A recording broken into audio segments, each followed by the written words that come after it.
咱国虽然积极发展太空科技，也毋过较大，阁无国家发射场。目前公告讲，屏东的九坪甲台东的南田是候选的场址哦。国科会顶礼拜伫东东县的南田村办头一场的公听会，当地民众是讲已经准备好势咯。台东县政府今仔嘛强调讲，县政府会全力来协助，要来争取国家发射场。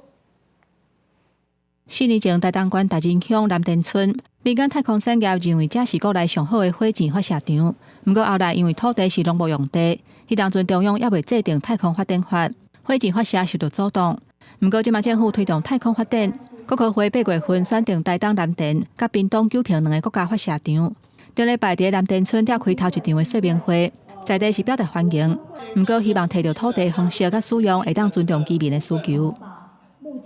太南边了，在满洲岛可能打到菲律宾去了，人家会危及到周边国家的安全。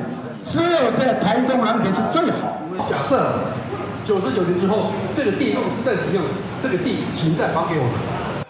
在地人认为讲，国家发射场设伫南田，对衰微的社区来讲，会当带来观光、文化教育甲科技发展。不过，要为九坪甲南田这2个所在建出较好的地点。还佫需要包括土地取得、甲交通等等地方配合的条件。台东县府讲会全力配合争取国家发射场设伫台东。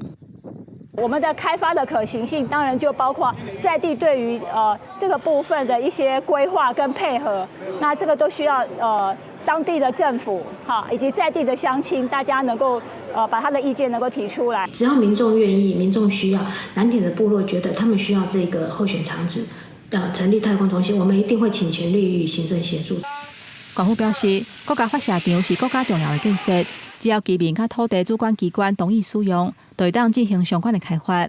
不过会尊重居民提供土地意愿，全力来沟通。记者综合报道。